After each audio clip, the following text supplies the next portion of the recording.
entrará en vigencia la nueva Constitución chamuca después de su aprobación en segunda legislatura en la Asamblea Nacional controlada por el Frente Sandinista. Una constitución diseñada como un traje a la medida de los intereses de la familia gobernante, que cambia por completo el sistema político y de gobierno del país y oficializa lo que en los últimos años se ha venido ejerciendo por la vía de hecho, una dictadura familiar totalitaria.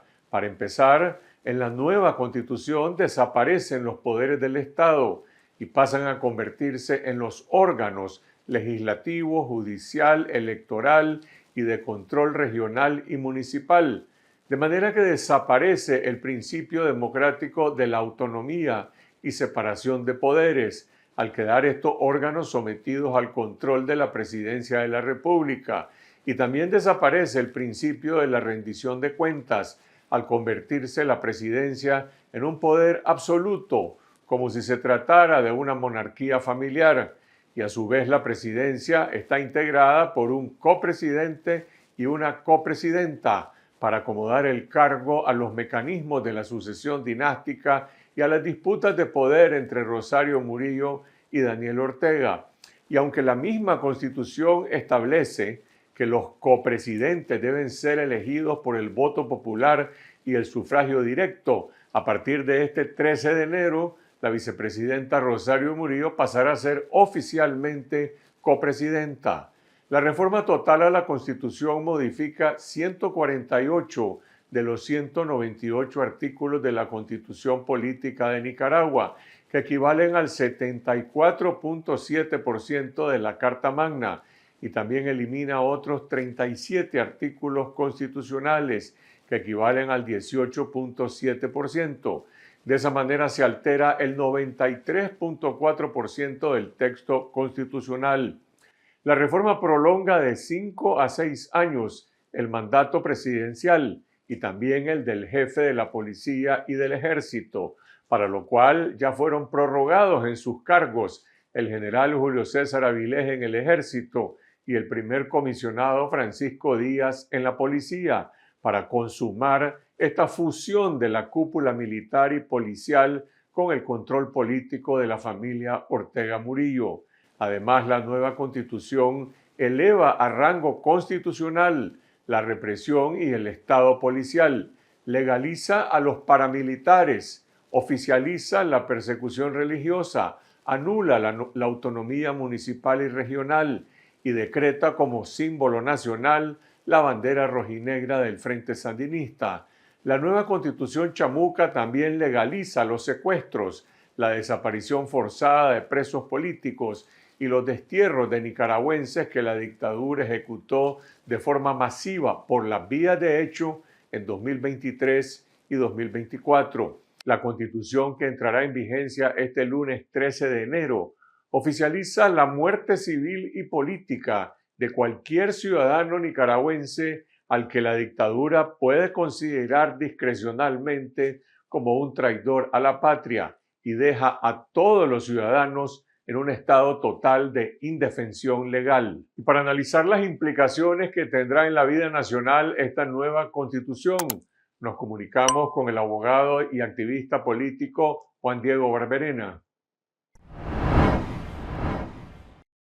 Juan Diego, gracias por conversar con la audiencia de esta semana sobre las implicaciones que tiene la entrada en vigencia de la nueva Constitución chamuca. Esta nueva Constitución viene a oficializar la dictadura y el ejercicio del poder sin límites que se ha venido ejerciendo por las vías de hecho en los últimos 4, 5 años en el país. ¿Qué significa legalizar la dictadura para la sociedad nicaragüense?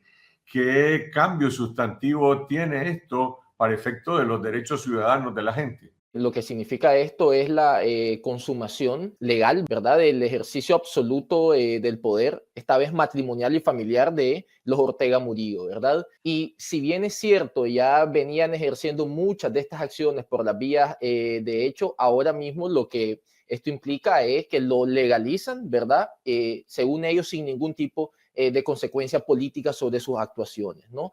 Esto tiene unas grandes implicaciones en materia de derechos ciudadanos, porque estamos ante una reforma que no solamente disuelve el Estado en los términos de los poderes constituidos, ¿verdad? Y los convierte ahora en órganos que están únicamente coordinados y dirigidos por la copresidencia, sino que también es una reforma regresiva en materia de derechos fundamentales. Es decir, prácticamente vuelve ineficaz todo el catálogo de derechos fundamentales que tenía el texto constitucional nicaragüense en materia de derecho de libertad, en materia de derechos de los trabajadores, en materia de derechos familiares, en materia de la plena vigencia de los derechos humanos, en los derechos de la niñez, en materia de derecho de movilización, de expresión, de información. Estamos ante una constitución hoy día que establece y configura un poder absoluto único en manos de la familia en el poder, pero que además de eso sustrae de los ciudadanos todas sus garantías constitucionales y sus derechos ciudadanos. Yo solamente quiero ejemplificar una, y es el derecho a la libertad y el derecho a la habeas corpus, por ejemplo, ¿no? Que estaba establecido del anterior texto constitucional. Al eliminar esas garantías que estaban establecidas en el artículo 33 de la Constitución Política, pierde vigencia el recurso de exhibición personal o recurso de habeas corpus, porque los ciudadanos que se vean en una situación de detención ilegal, pues no tienen garantías fundamentales constitucionales para sustanciar un recurso de exhibición personal. Entonces tiene unas grandes repercusiones en todos los ámbitos de la vida política y social del país. O sea, lo que estás diciendo es que el ciudadano estará ahora en un estado de total indefensión. Bueno, ya estaba antes bajo indefensión total. Ahora, sin embargo, no tiene absolutamente ni siquiera ningún espacio formal para recurrir y para representar sus derechos y su defensa. Peor que eso es que ya no existe ni siquiera en la formalidad del ordenamiento jurídico nicaragüense disposiciones en donde el ciudadano pueda formalmente ampararse, porque han sido anuladas por parte de esta reforma constitucional, que es más que una reforma parcial, estamos ante una reforma total. Más allá de que los ciudadanos se encuentren en una total indefensión, es que esta reforma coloca a los ciudadanos y ciudadanas nicaragüenses no como sujetos de derecho, sino como objetos fruto del ejercicio del poder político del grupo en el poder, ya ni siquiera como sujetos que pueden ejercer plenamente sus derechos y sus deberes, sino ahora como objetos que únicamente pues serán fruto de las directrices y las acciones arbitrarias del grupo Ortega Murillo. Ese nuevo modelo de Estado que estás describiendo, en este caso al servicio de una familia, de un matrimonio, al eliminar toda clase de controles, de autonomía, de otros poderes, de principios, de rendición de cuentas, básicamente está llevando al extremo la centralización. Ahora, uno podría suponer que los gobernantes creen que eso le va a dar más eficiencia al control que tienen sobre el Estado, pero por el otro lado, esto podría tener también más consecuencias sobre la corrupción, porque no va a haber ninguna clase de control a la corrupción oficial y la corrupción no autorizada. En efecto, se podría creer de que hay un control más vertical, ¿no? En la coordinación de la función pública pudiera ser mejor, pero realmente está demostrado con la experiencia de que la institucionalidad democrática realmente ha existido precisamente para que cada funcionario y cada actor en la función pública realice sus funciones en el marco de unos cauces institucionales legales previamente establecidos, ¿no? Precisamente para evitar eso que vos estás señalando. La centralización únicamente es desde la perspectiva del ejercicio del poder político, de controlar cuáles van a ser las decisiones trascendentales de la nación, ¿no? Pero no es la perspectiva de mejorarle pues, los servicios públicos básicos que den respuestas a las necesidades ciudadanas. Esta reforma va encaminada únicamente a garantizarle la estabilidad, ¿verdad?, despótica y la perpetuación en el ejercicio del poder político de la familia Ortega Murillo. A eso responde el nuevo modelo de Estado, la naturaleza del Estado que ellos están concibiendo ahora como un Estado revolucionario, pero más que todo es un Estado familiar. Este no es otra cosa que eso, ¿verdad? Y a eso responde también pues, la vulneración absoluta de los derechos básicos y fundamentales de los ciudadanos. Dice la Constitución chamuca, esta nueva Constitución, que el copresidente y la copresidenta serán elegidos por el voto popular, por el sufragio popular, pero al entrar en vigencia esta Constitución este lunes 13 de enero, bueno, Rosario Murillo va a pasar a ser copresidenta sin ser electa. ¿Sería esta ya la primera violación a la propia Constitución? Lo primero es que, más allá de que esta reforma establezca, ¿no?, de que se cambia el modelo de presidente a un modelo de copresidencia y el periodo, etcétera, ¿no?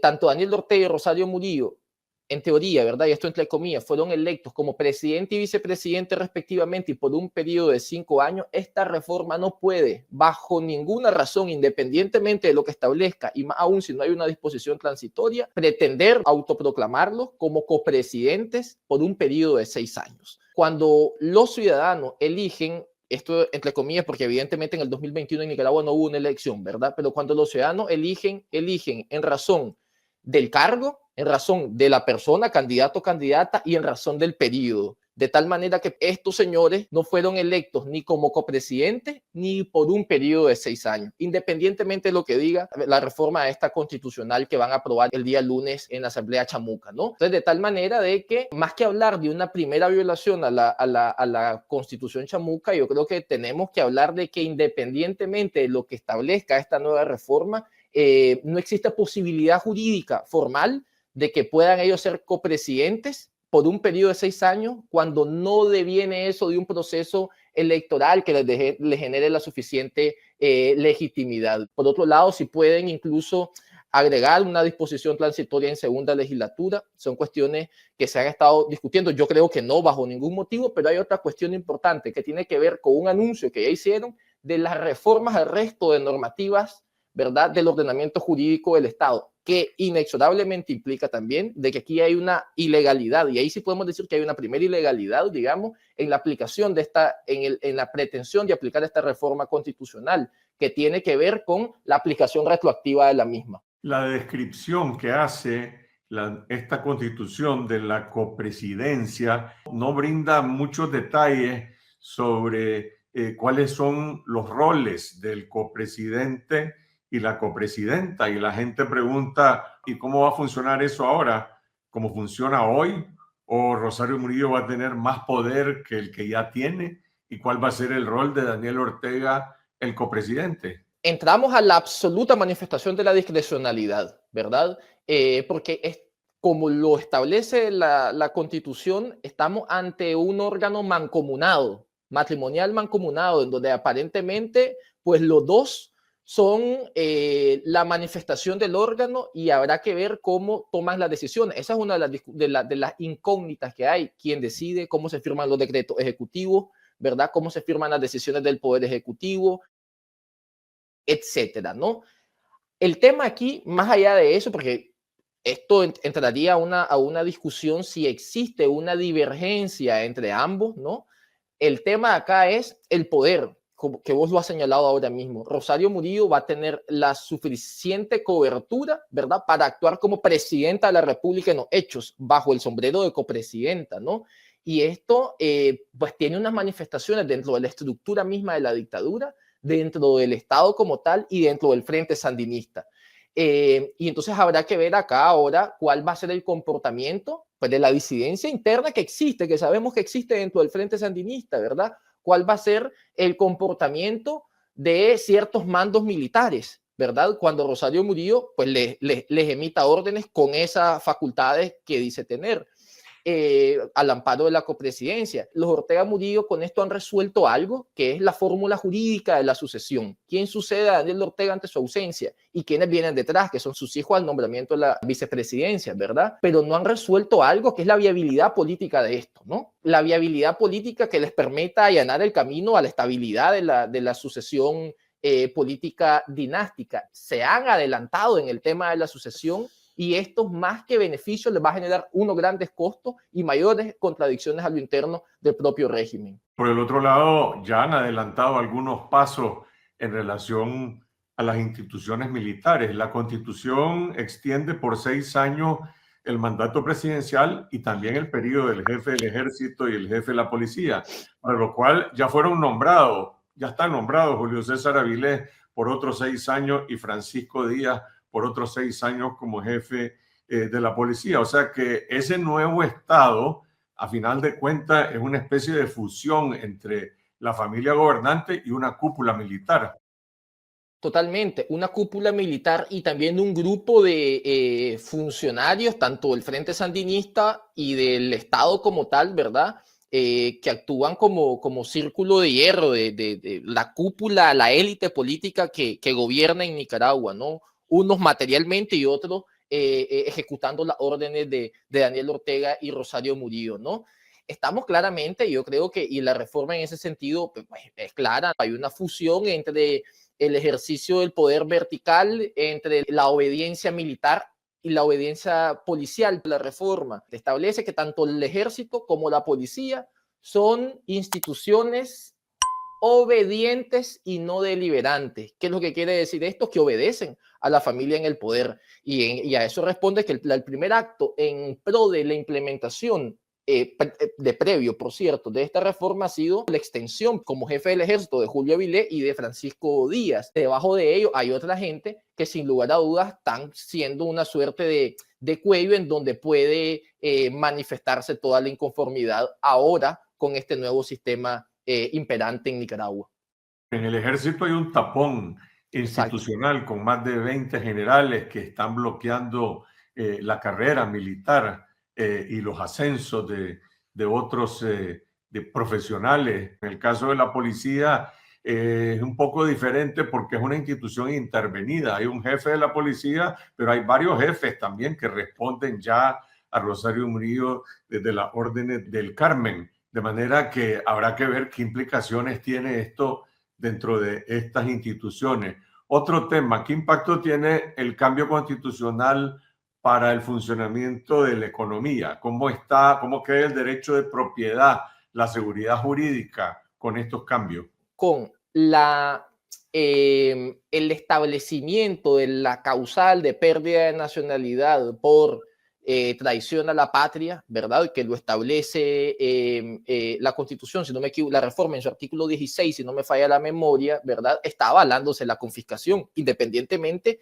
de que el artículo 44 quede intacto. ¿Por qué? Porque en las distintas reformas legales especiales que hicieron sobre el tema de la pérdida de la nacionalidad establecen como consecuencia, además de penas privativas de libertad, pues establecen como consecuencia las confiscaciones. Y aquí hay un grave, digamos, atentado a la seguridad jurídica de personas que pueden llegar a invertir en Nicaragua, de tal manera de que Nicaragua se ha convertido en un país inútil a efecto de la inversión extranjera y tiene unas grandes consecuencias esto para la economía. Por otro lado, el régimen Ortega Murillo ha aplaudido el inicio de una serie de inversiones chinas en Nicaragua, que no sabemos cuáles son, digamos, las trascendencias y hacia dónde va a llegar eso, pero en el marco de eso, ¿no? Han anulado y revertido una serie de derechos que tienen los trabajadores nicaragüenses y en consecuencia también la vigencia de dos acuerdos de la Organización Internacional, dos convenios de la Organización Internacional del Trabajo, de OIT, principalmente el 100 y el 111. La Constitución establecía de que toda persona, todo ciudadano, todo trabajador, perdón, tenía derecho a un salario acorde a su dignidad humana. Eso ha sido eliminado.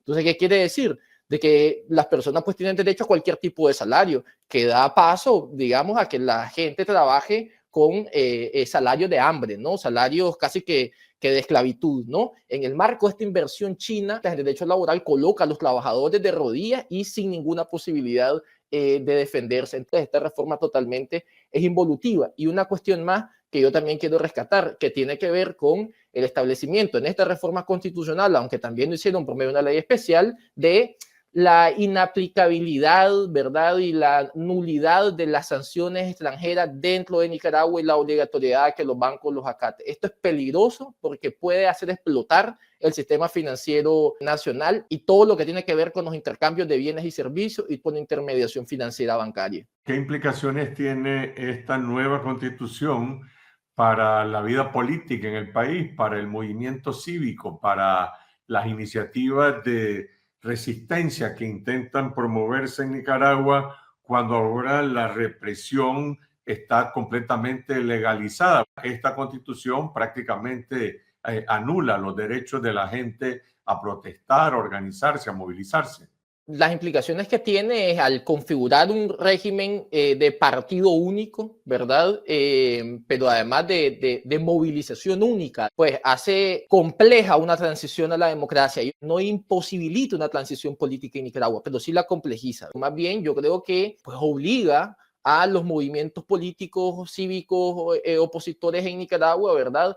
A tener, además de una posición clara con respecto al tema de las reformas, porque yo he escuchado a algunas personas decir, sí, esto ya lo venían haciendo y demás. Sí, el hecho de que ya lo venían haciendo no quiere decir de que esto no sea extremadamente grave.